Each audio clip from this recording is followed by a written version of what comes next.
So then, what about this woman in this passage? What happens with her?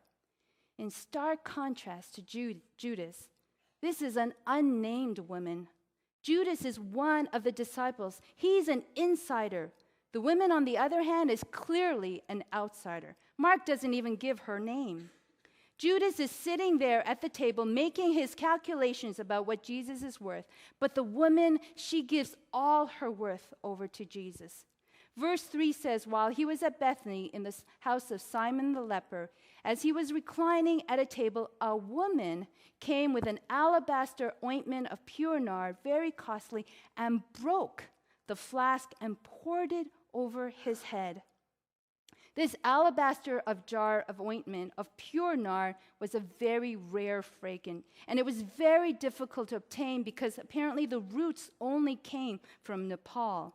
This was an incredibly expensive bottle of perfume. The Bible tells us it's worth a year's wages, not how much you can save in a year, but worth a year's wages. It may not sound like a lot, but it's quite a bit. And on top of that, this woman she's a woman, and therefore she wouldn't be making what an average male worker would make. So here's something of incredible value and worth to this woman, and she pours it all out on Jesus. Notice how Jesus responds.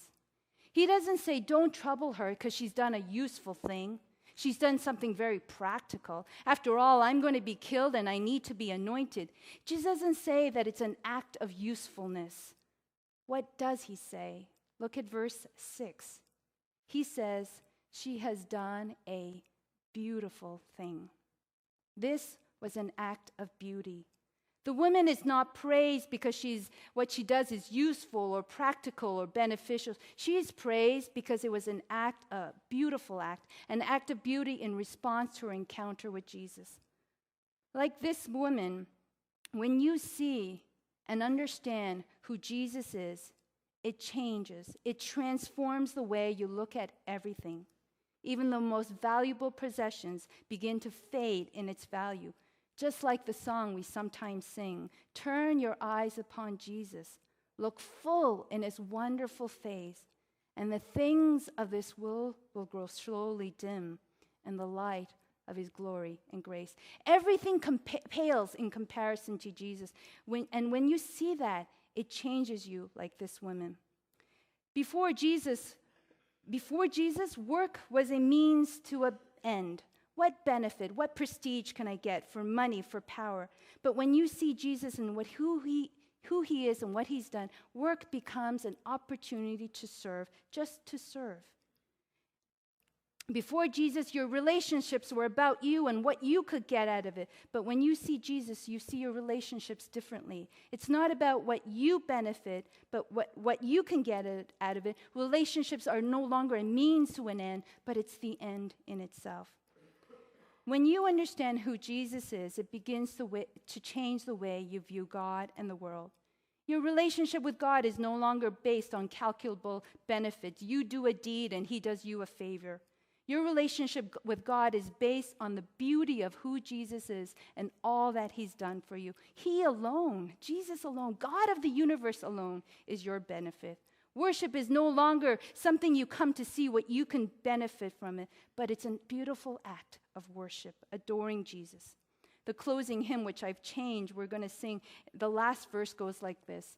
Were the whole realm of nature mine, that were an offering far too small, love so amazing, so divine, demands my soul, my life, my all. Your life is about investing yourself. Your life is about investing yourself instead of investing for yourself. And when you do that, that's when you can truly experience freedom. When you can truly experience the freedom from constantly calculating life. You're free to wonder and to give freely without wondering what you're in it for, what you're going to get. Verses 4 and 5 tells us that there were critics. And they were saying that it was a wasteful act because the money could have been given to the poor. And as much as the disciples may have had noble intentions, and Jesus actually commands that we help the poor, he said, you will always have the poor with you, and you can help them anytime you want, but you will not always have me. And the disciples may have had noble intentions, but they missed the whole point. And let me illustrate with this, and I'll not much longer.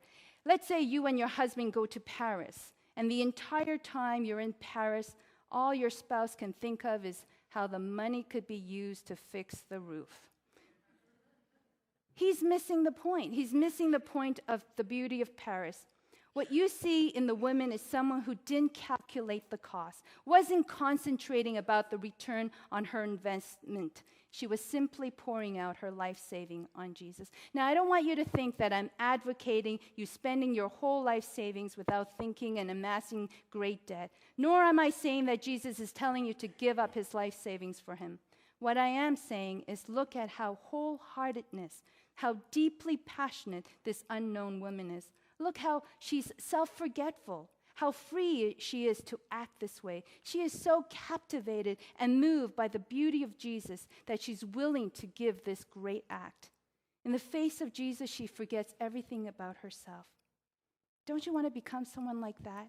Someone who's free of self, someone who's not so full of him or herself that there's actually room to give to others and to serve without thinking about, what am I getting out of this? How do I look in this? Well, how can we get this kind of freedom? How can we get this sort of self-forgetfulness so that we can have the strength and confidence and the passion, drive to give to others and serve others? You look at Jesus. You meditate on Jesus. You see, the good news is this. Jesus died for us. And this was an act that was completely self-forgetful, completely vulnerable, and extravagantly and infinitely costly. Jesus didn't just give up his life saving. He gave up his whole life. But for what end? What was the usefulness of this act? Why did he do something like this? He does this beautiful act for you and for me. No, not so that we could give him something back, not so that he could get something for us in favor. He did it just to gain us, who's going to mess up 1,000 times again. The women broke the alabaster jar and poured costly perfume. It was poured on someone who was infinitely worthy. But Jesus Christ poured himself. He poured himself out, giving his whole life to a people who are unworthy. Not for any usefulness, not for someone to pay him back. He did it just for the beauty of the act. Jesus' love is not based on our performance, not on anything we can give back, not on any usefulness we can bring him. God's act was simply an act of grace, completely pouring himself up, giving everything he had, the greatest value of himself. This was an extravagant act. This was a lavish act. This was a beautiful act. And when you understand that someone gave all of himself to you who are unworthy, when you grasp this, when this is the gospel, when you understand this, not just with your head, but with your hearts, and that you're amazed and captivated by this truth, then that will change you from the inside out. Let us pray.